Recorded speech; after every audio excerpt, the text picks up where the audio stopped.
You talk about the job being fucked, right? This was what people would say at the time.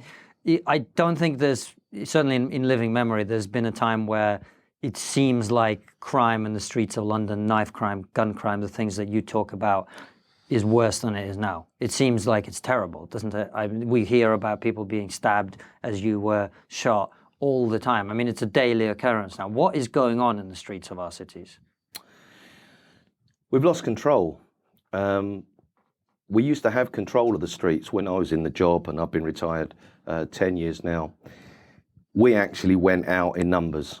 We had the numbers, we had the squads, and if a job come in, for example, where I remember taking a Crime Stoppers call, and I think I knew who the informant was, but it had come through anonymously, and this guy had attacked his own mother, I think it was, and punched her in the face, knocked about 9 teeth out.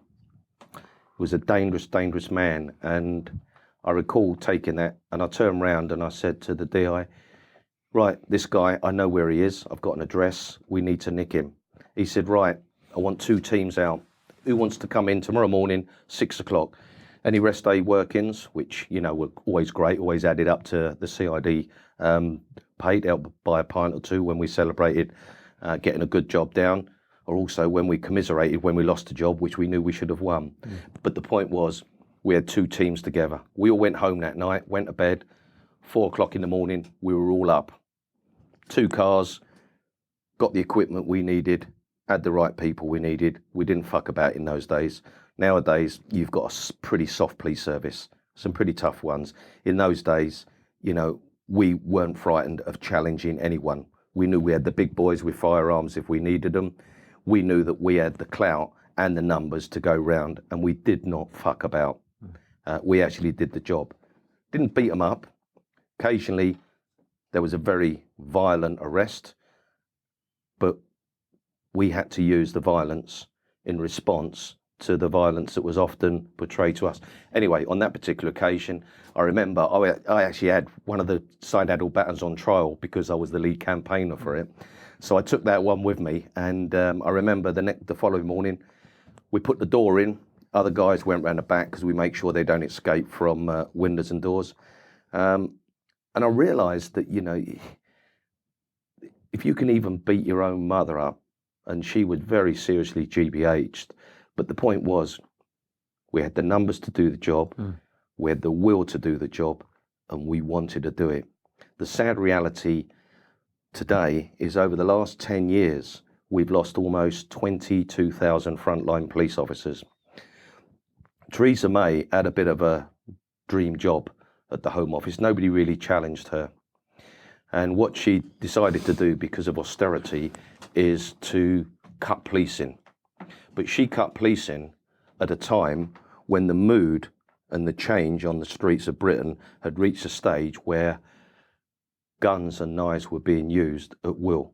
People would get involved in an argument in a pub, for argument's sake, or in a park, in a high street, in a club, and within minutes, they'd have a gun. And we had to deal with that. And more people were carrying knives, more people were carrying guns, and we need to be able to deal with that. So what Theresa May did is she started reducing the police service. And there's a chap called Sir Tom Windsor, and he was her hatchet man. And it was just before I retired from the police service. He came in and started making all the cuts, changing the discipline code, and he completely demoralised the British police service. A few years later, as the cuts started to bite in, Theresa May, and I think it was May 2015, she went to the Police Federation conference, and they highlighted to her the concerns that I'd been highlighting. Ever since I broke from the ranks in the police, I would do hundreds of interviews in my own time.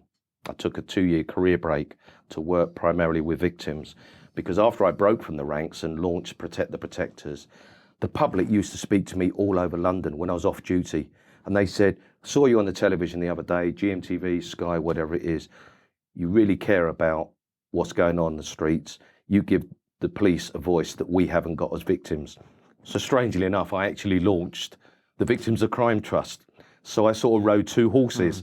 I spoke up for the police, and also that I spoke up for the victims of crime.